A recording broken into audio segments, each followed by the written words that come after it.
बच्चों good morning. हम पढ़ रहे थे कल पादपों में खनिज पोषण, और जिसमें से हमने कल बात की थी, एक चार्ट बना था मैंने आपको, जिसमें से जो समस्त जो खनिज थे उनको दो भागों में डिवाइड किया था। एक कौन से थे? अखनिज। दूसरे कौन से थे? खनिज। अखनिज कौन कौन से थे बताओ बेटा? कार्बन, हाइड्रोजन और ऑक्सीजन। उधर देखो, उधर कौन से थे खनिजों में? वृहद और सूक्ष्म। वृहद को फिर दो भागों में डिवाइड किया था हमने, प्राथमिक और द्वितीयक। प्राथमिक कौन कौन से थे? प्राथमिक बताओ, प्राथमिक कौन कौन से थे? वृहद प्राथमिक एनपीके। कौन कौन से थे? एनपीके। और जो द्वितीय कौन से थे? द्वितीयक कैल्शियम, मैग्नीशियम, सल्फर।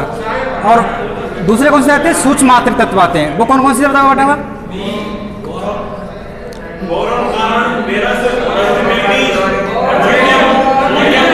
ठीक है, आवाज नहीं अब।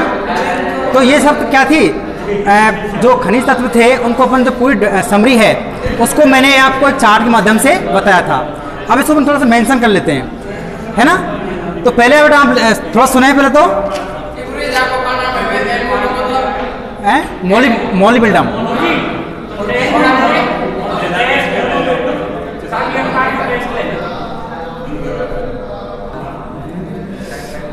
तो देखिए, जैसा बताया मैंने इसमें कि जो खनिज पोषक हैं वो खनिज पोषक ऐसे तत्व हैं जो पादपों की सामान्य वृद्धि और जो सामान्य विकास है उसके लिए क्या होते हैं? बहुत ज़रूरी होते हैं। उनका सामान्य संरचना है, सामान्य विकास है। तो जो खनिज तत्व हैं, न्यूट्रिएंट्स हैं, उनके बिना क्या है? उनका जीवन संभव नहीं है। पृथ्वी पर जो खनिज तत्व हैं उनकी कितनी मात्रा ज्ञात है अब तक? 105 तत्व ज्ञात कर लिए गए हैं। 105 तत्व ज्ञात कर लिए हैं, हालांकि इससे और आगे भी चल रहे हैं, कंटिन्यू हो रहा है। जिनमें से जो 60 तत्व हैं, 60 तत्व तो पौधों के लिए क्या है? 60 तत्व क्या है? पौधों की जो उपस्थिति है वो क्या की? दर्ज की गई। टोटल कितने सारे तत्व पृथ्वी पर कुल मिलाकर के 105, जिनमें से पौधों के लिए 60 तत्व क्या है? उनकी उपस्थिति दर्ज की गई। अब इनमें भी ये जो तत्व हैं 60, ये पूरे काम के नहीं है पौधों के लिए। इनमें से सिर्फ जो कुछ तत्व क्या हैं? सहायक हैं। और इनमें संख्या कितनी है? 17 है। 17 तत्व क्या है? आवश्यक है। इनमें से भी जो 17 तत्व हैं वो क्या है? 3 क्या है बेटा? अखनिज। 3 क्या है? अखनिज। कौन कौन से थे बताओ बेटा? कार्बन, हाइड्रोजन और ऑक्सीजन। और बुक में हालांकि वो भी लिखा हुआ है नाइट्रोजन, लेकिन नाइट्रोजन नहीं है अपन का, है ना? 3 ही कौन से हैं? अखनिज तत्व है। हाँ, और बचते कौन से? 14 तत्व बचते हैं। तो 14 तत्व क्या है? खनिज तत्व। 14 क्या है? खनिज तत्व। तो ये जो खनिज तत्व है, ये खनिज तत्व इन्हें कहते हैं अपन आवश्यक तत्व ही कहते हैं। क्या कहते हैं इनको? आवश्यक तत्व। क्योंकि क्या है? ये बहुत जरूरी हैं। ये कौन से होते हैं? अनावश्यक तत्व। तो इनके अलावा जो बचते हैं वो कौन से हैं? अनावश्यक हैं। और जो पौधों के लिए जरूरी है कौन से? 14 तत्व, वो क्या है? आवश्यक। कैसे 9 3 12? 14 3 17 होते हैं।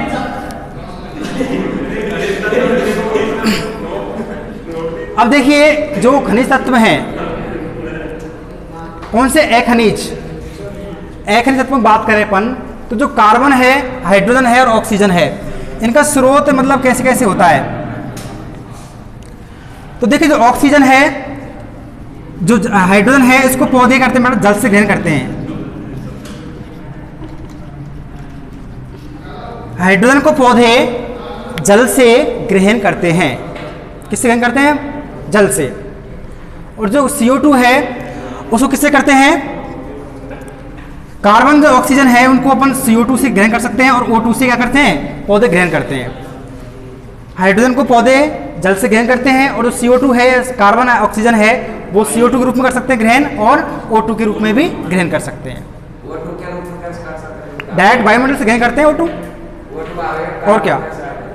अरे जब वाष्प होती है तो उसमें कार्बन भी तो है और ऑक्सीजन भी तो है उसके अंदर, और O2 गैस अलग से होती है। ऑक्सीजन गैस अपन ले रहे हैं, वो छोड़ रहे हैं कौन सी? CO2 छोड़ रहे हैं, वो ले कौन से रहे अपन? Oxygen gas. तो इस सिस्टम चलता रहता है। अच्छा, तो यहाँ का थोड़ा सा अपन लिख लेते हैं इसको। दिखा दो इसको बेटा, लिखो।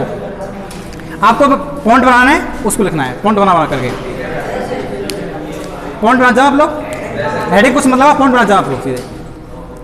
हेडिंग लिखो पहले तो खनिज पोषक,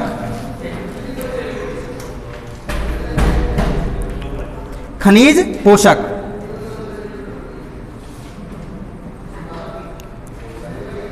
लिखें वे तत्व जो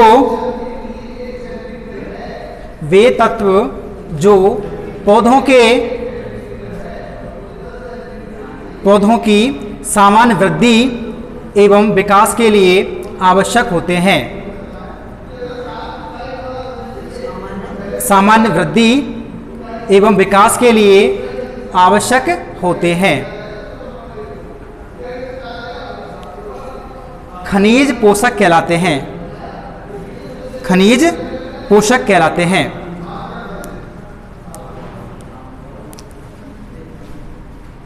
उसको छोड़ो आगे, और आगे लिखो, एरो बनाओ इस तरह से, पॉइंट बना लिखो इसमें। लिखो पृथ्वी पर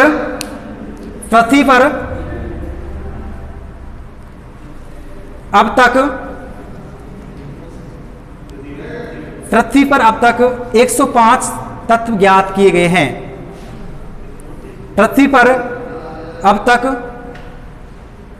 105 तत्व ज्ञात किए गए हैं, जिनमें से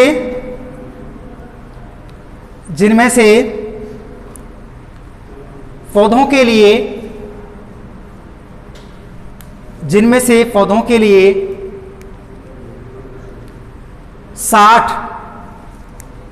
तत्वों की उपस्थिति दर्ज की गई, जिनमें से 60 तत्वों की उपस्थिति दर्ज की गई है।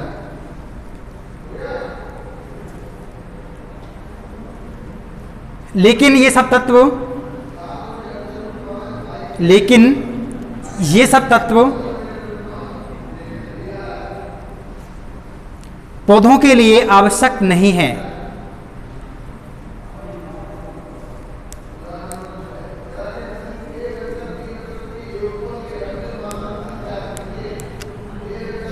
अब देखो अगला हेडिंग, अनिवार्य खनिज या अनिवार्य पोषक तत्व, अनिवार्य पोषक तत्व। लिखे इसमें अनिवार्य पोषक तत्व। लिखें पौधों की सामान्य वृद्धि एवं विकास के लिए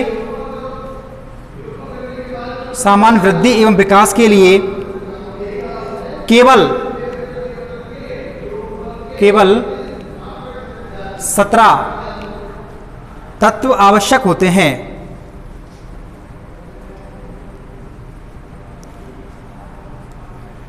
तत्व आवश्यक होते हैं।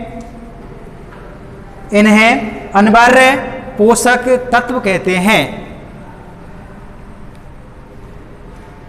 60 में से जरूरी पौधों के लिए 17 तत्व जरूरी हैं, वो क्या कहलाते हैं? अनिवार्य पोषक तत्व कहलाते हैं।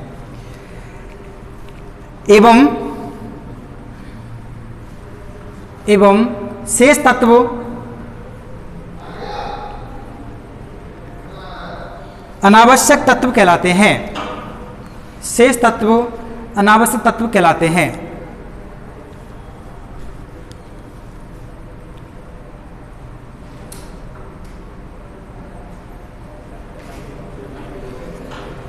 अब देखो बेटा हेडिंग अखनिज तत्व।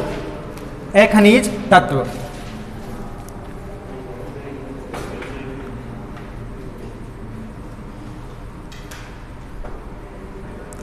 अखनिज तत्व लिखो इसमें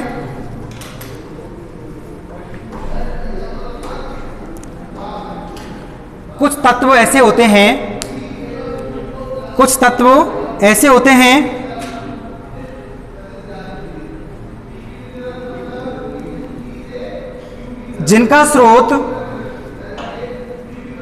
जिनका स्रोत मृदा, जिनका स्रोत मृदा या सॉल नहीं होकर, हाँ मृदा नहीं होकर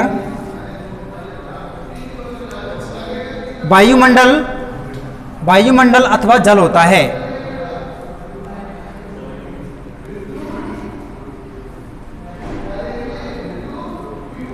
वायुमंडल अथवा जल होता है,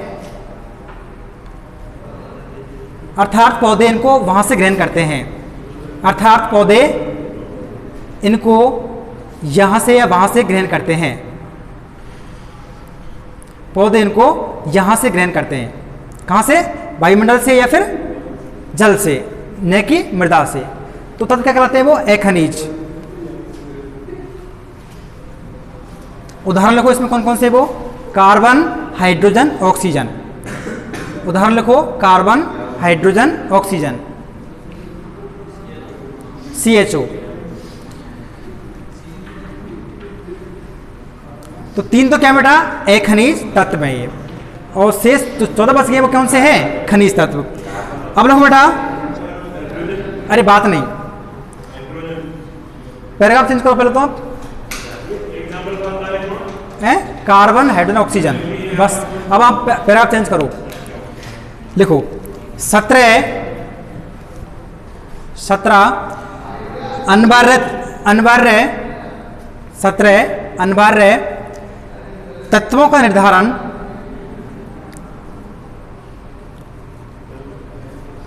निर्धारण हम निम्न बिंदुओं से कर सकते हैं। तो पहले सुनो एक बार थोड़ा सा, कि जितने भी पौधे हैं वो उन पौधों की जो सामान्य वृद्धि और विकास होता है वो ये खनिज तत्व हैं। कौन से? 17। उनके बिना क्या है? संभव नहीं है। पहला पॉइंट ये हो गया।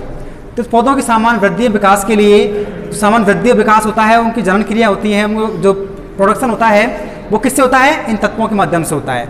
दूसरा पॉइंट क्या है? अमुक तत्व की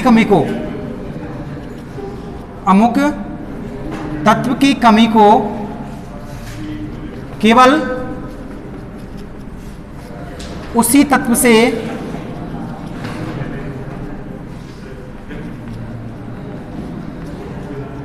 पूरा किया जा सकता है। कि भाई उस पादप में माना कमी किसकी है? मोलिब्डेनम की कमी है। तत्व या कमी किसकी? जिंक की कमी है। तो उस जिंक की कमी को सिर्फ जिंक पूरा करेगा, ना कि फेरस करेगा उसको बेटा। तो जिस तत्व की कमी है उस तत्व की कमी को पूरा करने के लिए केवल पर्टिकुलर वही जो तत्व है उसकी पूर्ति करेगा, है ना।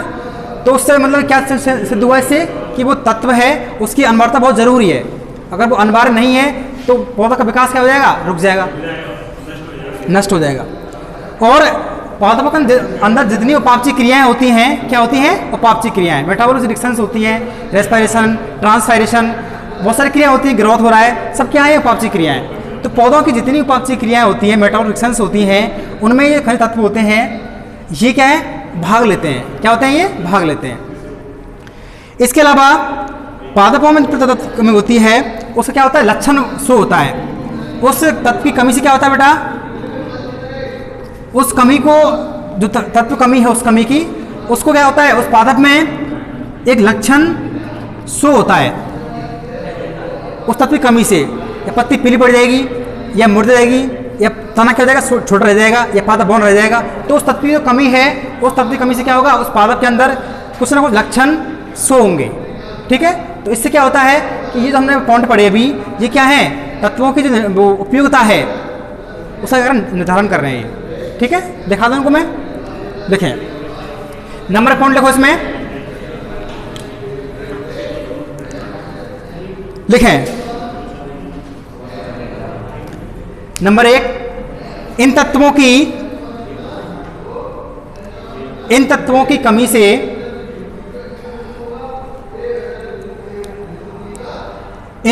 कमी से पौधों की सामान्य वृद्धि,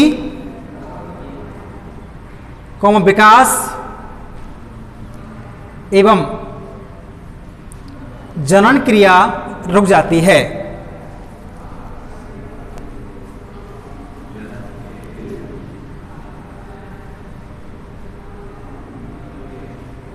नंबर 2 पॉइंट लिखो,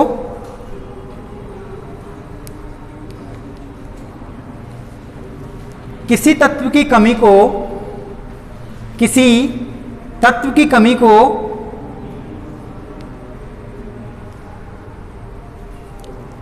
किसी तत्व की कमी को केवल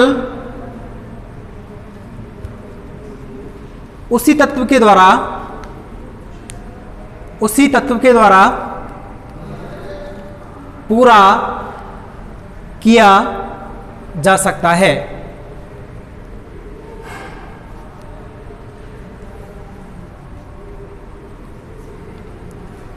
किसी, इसमें लिखो किसी दूसरे तत्वों से नहीं, किसी दूसरे तत्वों से नहीं।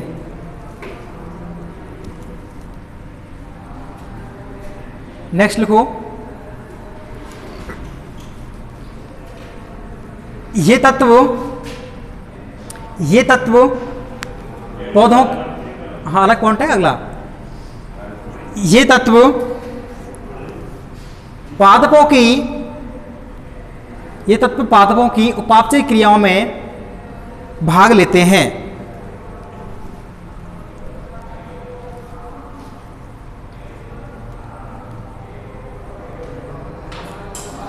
और नेक्स्ट लिखो लास्ट, पादपों में प्रत्येक तत्व की कमी से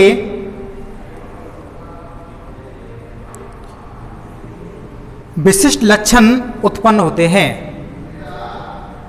विशिष्ट लक्षण उत्पन्न होते हैं।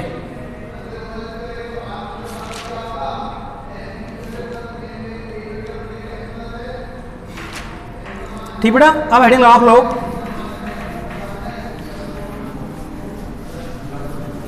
वृहद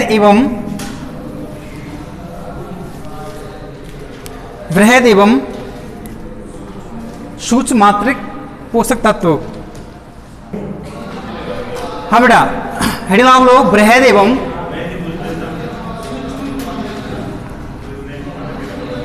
सूक्ष्म मात्रिक पोषक तत्व।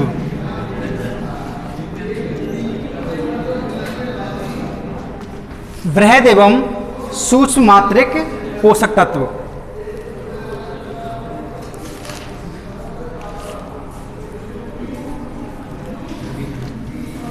वृहद एवं सूक्ष्म मात्रिक तत्व। तो देखो, जो पौधों की जो अनिवार्यता है तत्वों की, उसके आधार पर उनकी मात्रा है, उसके आधार पर पौधों को, इस खनिज तत्वों को दो भागों में बांटा गया है। कौन कौन से हैं? वृहद मात्रिक पोषक तत्व, और दूसरे कौन सा है? सूक्ष्म मात्रिक पोषक तत्व। वृहद मात्रिक पोषक तत्व और सूक्ष्म मात्रिक पोषक तत्व। तो देखिए, इस नाम से पता लग रहा है कि वृहद अर्थात ऐसे जो तत्व हैं, ऐसे खनिज तत्व हैं, ये पौधों को अधिक मात्रा में क्या होते हैं? चाहिए होते हैं, और इनकी मात्रा क्या होती है? बहुत सूक्ष्म होती है। तो ऐसे पादप या ऐसे खनिज तत्व जिनकी पौधों को शुष्क भार का 1 से और 10 मिलीग्राम है, इतनी मात्रा में क्या होते हैं? ये तत्व चाहिए होते हैं। तो कौन से कहलाते हैं? वो वृहद मात्रिक तत्व कहलाते हैं। इसके अंदर कौन कौन से आते हैं? वही आते हैं कार्बन, हाइड्रोजन, ऑक्सीजन, NPK, है ना। इसके अलावा कैल्शियम, सल्फर, कैल्शियम, मैग्नीशियम और सल्फर, ये आते हैं इसमें वृहद के अंदर। और दूसरे कौन से हैं? सूक्ष्म मात्रिक तत्व। तो ये जो तत्व कितने होते हैं? ये 1 से 10 मिलीग्राम हो सकते हैं शुष्क भार का टोटल मिला करके। और ये जो तत्व है, कौन से सूक्ष्म तत्व, इनकी मात्रा कितनी होती है? मात्र 1 जो मिलीग्राम होती है, 1 जो मिलीग्राम है उससे कम होती है, उससे क्या होती है? कम होती है। तो इनको वृहद मात्रिक तत्व कहते हैं। और इनको क्या कहते हैं बेटा? गुरु पोषक तत्व भी कहते हैं इनको, या कहते हैं इनको प्रधान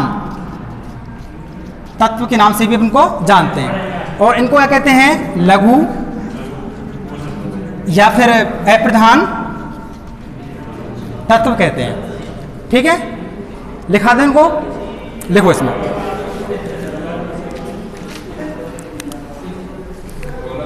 लिखें बेटा, हेडिंग अब लाई हम लोगों ने ये, इसमें लिखो पहले तो अनिवार्य पोषक तत्वों को, अनिवार्य पोषक तत्वों को उनकी मात्रा के आधार पर, उनकी मात्रा के आधार पर दो श्रेणियों में बांटा गया है।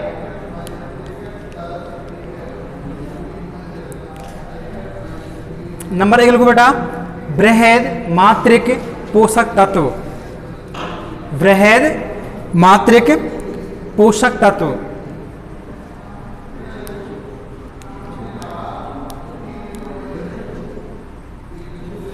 लिखे इसमें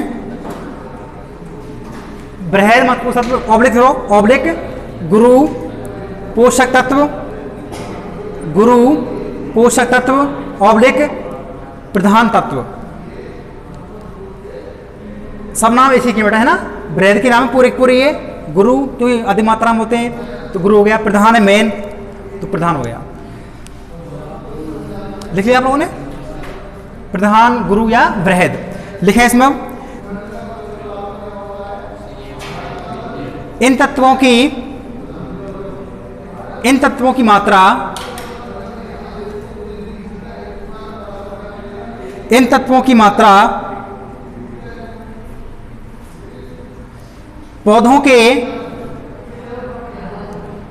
इन तत्वों की मात्रा पौधों के 1 ग्राम शुष्क भार में, 1 ग्राम शुष्क भार में, शुष्क सूखा हुआ 1 ग्राम शुष्क भार में 1 से 10 मिलीग्राम, हाँ 1 से 10 मिलीग्राम, मिलीग्राम में हिंदी में बोल भले मिलीग्राम।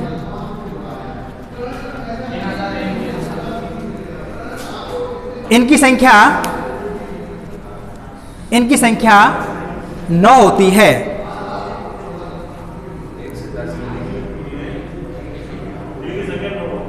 इनकी संख्या 9 होती है। इन तत्वों की संख्या कितनी होती है? 9। उदाहरण के लिखो, उदाहरण carbon, hydrogen, oxygen, NPK,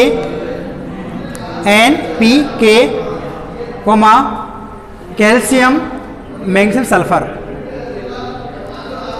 calcium, magnesium, sulphur. अब नंबर 2 बेटा, नंबर 2 है सूक्ष्म मात्रिक पोषक तत्व।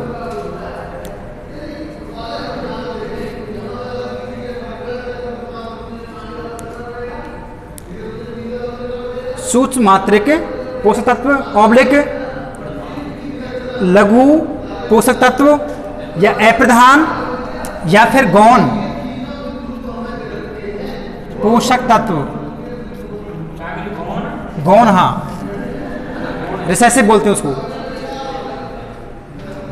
लघु अप्रधान या गौण पोषक तत्व।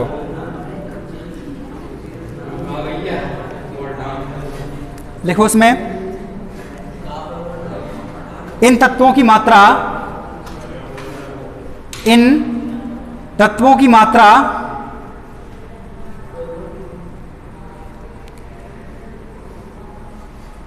पौधे के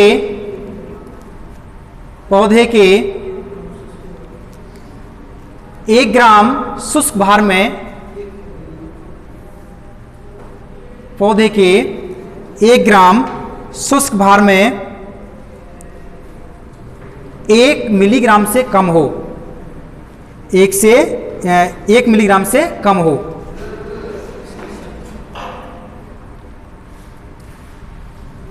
इनकी संख्या 8 होती है। इनकी संख्या 8 होती है।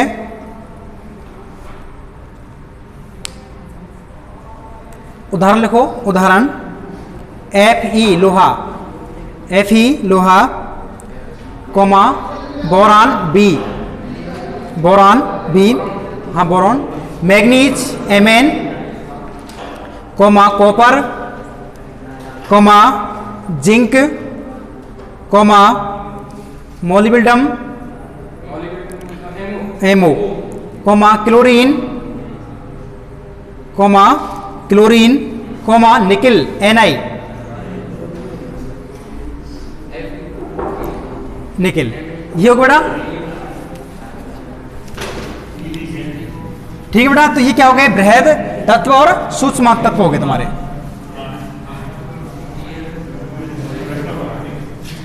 अब देखो कुछ तत्व ऐसे हैं जो पौधों के लिए मतलब मध्यम मात्रा में चाहिए होते हैं, मध्यम मात्रा में चाहिए होते हैं, न ज़्यादा ना कम, मतलब बीच के उसमें। तो वो तत्व कहलाते हैं मध्यवर्ती पोषक।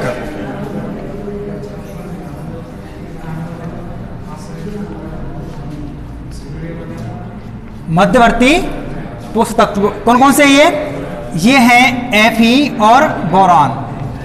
ये दो तत्व ऐसे हैं जो पौधों के जो मध्यम मात्रा है उसमें क्या होते हैं? चाहिए होते हैं। Fe है और बोरान है।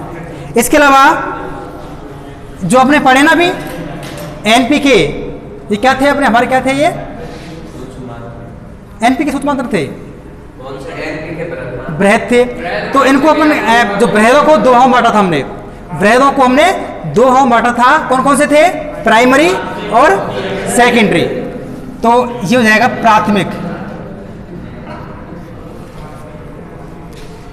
बृहद, मात्रिक पोषक तत्व। ये कौन कौन से हैं? N, P और K, अभी पढ़ा हमने। उधर दूसरा है द्वितीयक, बृहद, मात्रिक पोषक तत्व, सल्फर, कैल्शियम, मैग्नीशियम और सल्फर। ये क्या हो गए? प्राइमरी और सेकेंडरी। अब अगला है लाभदायक या कार्यात्मक तत्व कौन कौन से हैं? ये निकिल है, कोमा सोडियम है, सोडियम है और सिलिकॉन है, कोमा कोबाल्ट है और सेलेनियम है।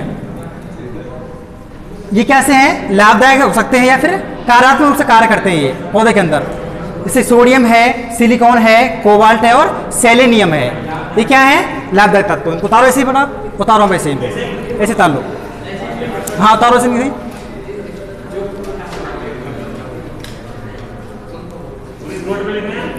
हाँ नोट लिखो, कैसे लिखो, कोई दिक्कत नहीं वाली, ऐसे लिख जाओ पॉइंट बना के।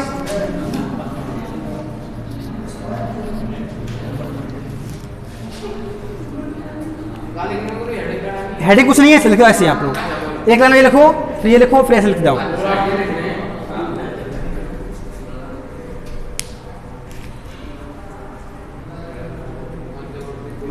ये क्या है? मध्यवर्ती हैं, मध्य मात्रा में चाहिए होते हैं, Fe और बोरॉन।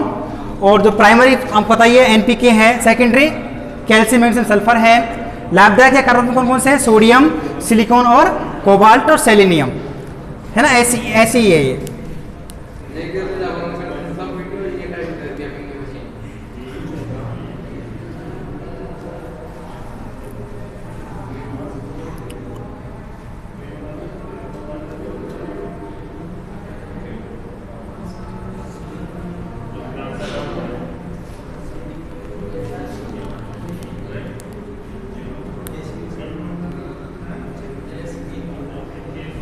ऐसी सेलेनियम होता है, सेलेनियम।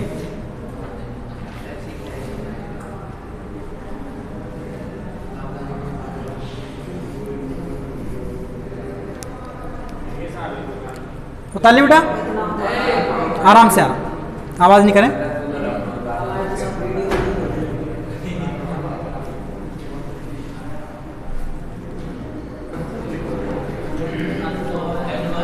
आवाज नहीं बेटा। अब देखो,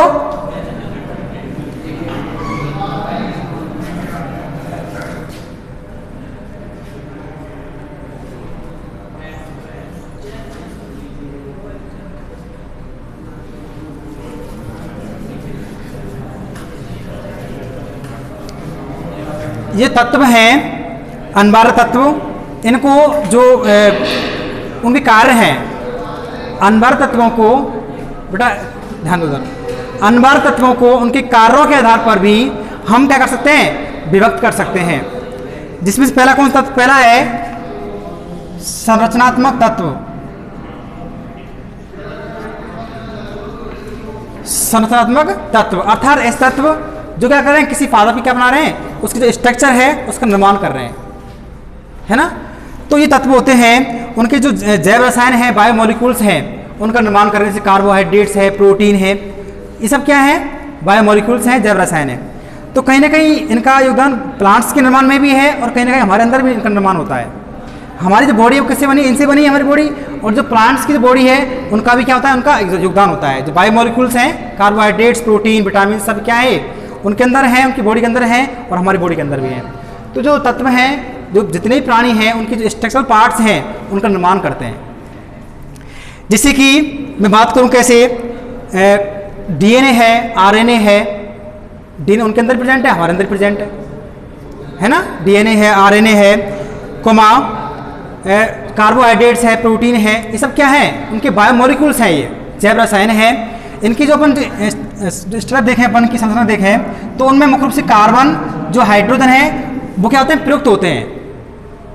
किनके निर्माण में, बायोमोलिक्यूल्स के निर्माण में मुख्य रूप से कार्बन, हाइड्रोजन और ऑक्सीजन है, वो क्या होते हैं, प्रयुक्त होते हैं, वो इनसे बने होंगे। इनकी मात्रा का अनुपात अलग अलग होगा, है ना, सूत्र आपने देखा होगा। तो ये हो गया। दूसरा है ऊर्जा। कुछ तत्व ऐसे होते हैं जो पौधों के लिए और हमारे लिए क्या करते हैं, ऊर्जा प्रोवाइड कराते हैं। जैसे एटीपी। एटीपी क्या है, एडिनोसिन ट्राइफॉस्फेट।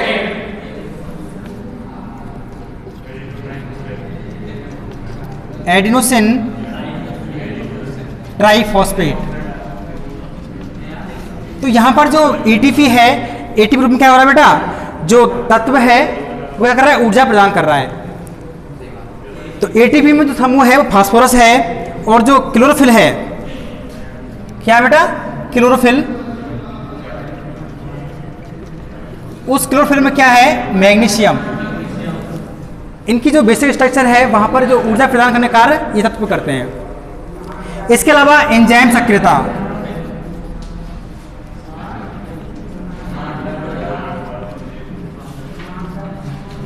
कुछ तत्व ऐसे होते हैं जो विभिन्न प्रकार के एंजाइम होते हैं, उनको एक्टिवेट करते हैं और क्या करते हैं, डीएक्टिवेट करते हैं, अर्थात उनको सक्रिय करते हैं, क्या करते हैं, निष्क्रिय करते हैं। जैसे तत्व कौन कौन से हैं, मैग्नीज है, कोमा जिंक है, कोमा मैग्नीशियम है, और कौन सा है, मोलिब्डेनम। तो ये तत्व कहीं ना कहीं एंजाइम के रूप में प्रयुक्त किए जाते हैं। या तो कैसे होंगे, कैटलिस्ट की तरह कार्य करेंगे, अर्थात जो उत्प्रेरक है उसकी भांति कार्य करेंगे। तो जो किसी भी एंजाइम के अंदर जो तत्व हैं वो सक्रियता अर्थात एक्टिवेशन और डीएक्टिवेशन क्या करते हैं, कार्य करते हैं। अगला है पौधों के जो पराश्रयणी कार्य होते हैं, जो उनकी सेल्स होती हैं उनके अंदर जो पराश्रयणी कार्य होते हैं, पराश्रयणी कार्यों में क्या करते हैं, ये तत्व अपनी भूमिका निभाते हैं। जैसे कि पोटेशियम और क्लोरीन। देखो आप लोग जब क्या पढ़ोगे, आप लोग पढ़ के आए पिछली बार उसमें चैप्टर में, जो रंध्र खुलते हैं तो क्या होता है उसमें, जो पोटेशियम आयन होते हैं क्या करते हैं, अंदर प्रवेश करते हैं, करते नहीं करते, प्रवेश करते, जिससे जो द्वार कोशिका होती है क्या करती है, उसकी जो कंसंट्रेशन है, उसकी सांद्रता क्या होती है, बढ़ जाती है, जिससे द्वार कोशिका क्या होती है, स्फीत हो जाती है, रंध्र खुल जाते हैं। तो यहाँ पर जो तत्व हैं वो परासरणीय जो कार्य होते हैं उनको क्या करते हैं, संपन्न करते हैं। लिखा दो उसको मैं, ठीक बेटा लिखो। हेडिंग में एक लाइन थोड़ा उसको आगे नीचे लिखो। अनबार तत्वों को अनबार्य, हाँ हेडिंग लिखा रहा हूं मैं, लिखो आप। अनबार्य तत्वों को पादपों में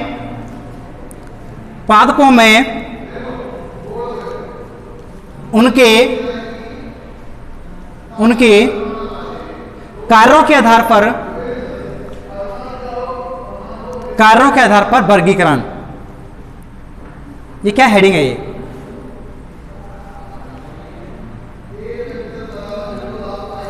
नंबर 1 को बेटा डालो ये, हाँ लिखे इसमें। ये तत्व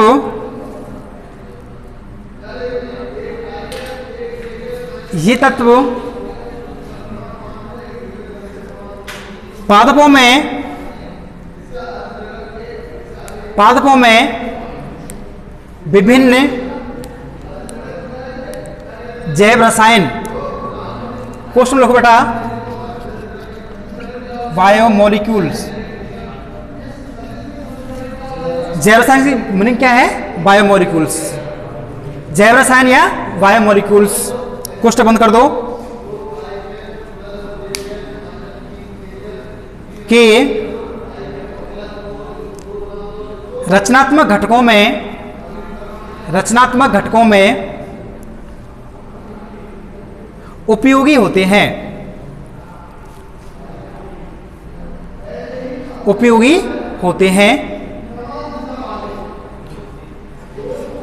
जैसे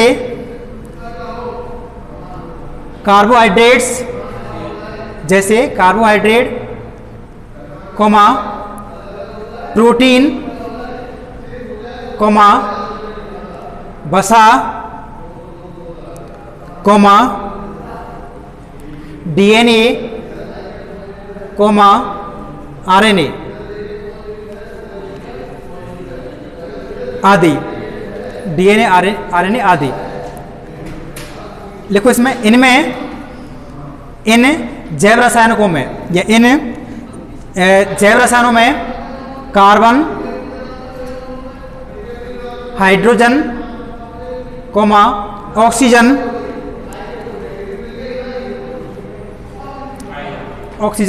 प्रयुक्त होते हैं, ठीक है। तो पहला घटक कौन सा हमारा, ये हो गया संरचनात्मक। दूसरा देखें बेटा, ऊर्जा संबंधित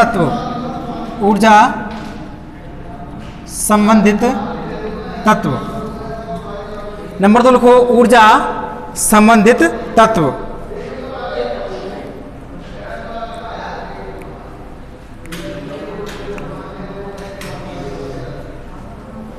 लिख लिया, लिखो इसमें, ये तत्व पौधों में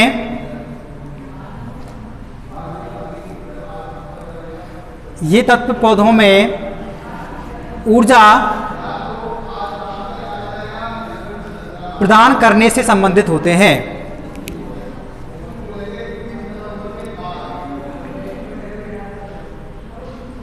ऊर्जा प्रदान करने से संबंधित होते हैं, जैसे एटीपी में क्या है, फास्फोरस। अगर फास्फोरस नहीं होगा तो हमको एटीपी की ऊर्जा प्राप्ति नहीं होगी पौधों को, है ना।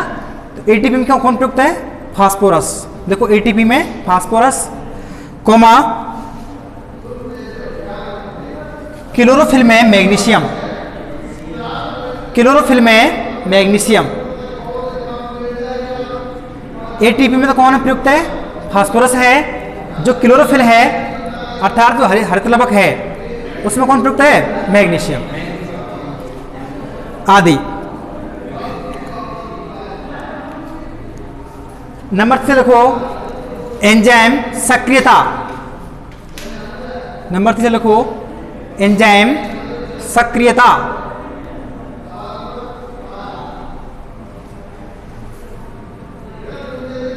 लिखे इसमें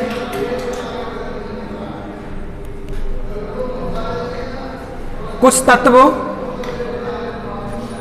तत्व पादपों में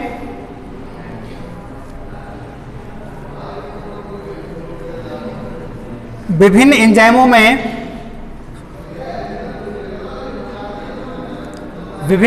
में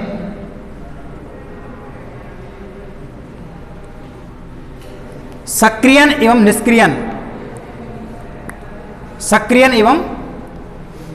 निष्क्रियन या निरोधक,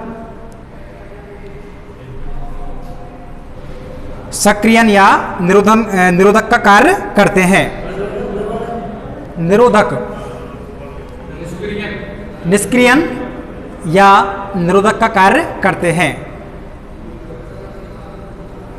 मतलब कहने का मतलब ये है कि जो एंजाइम की जो रेट होती है उसको कुछ तत्व बढ़ा देते हैं और उसे क्या करते हैं, घटा देते हैं। तो जो एक्टिवेशन की तरह कार्य कर रहे हैं और डी एक्टिवेशन की तरह कार्य कर रहे हैं, तो एक्टिवेशन एंड डी एक्टिवेशन की तरह क्या कर रहे हैं, कार्य कर रहे हैं। जैसे लिखो, जैसे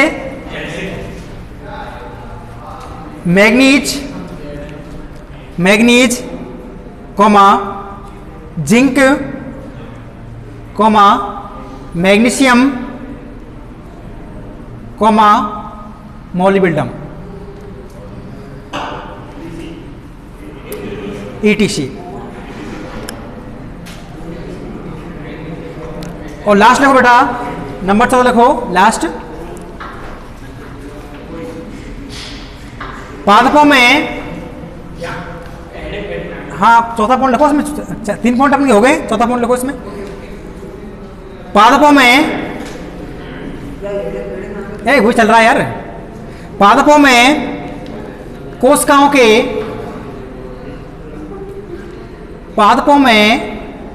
के परासरणी कार्यों को, पादपों में कोशिकाओं के परासरणी कार्यों को संतुलित करने वाले तत्व होते हैं। संतुलित करने वाले तत्व होते हैं।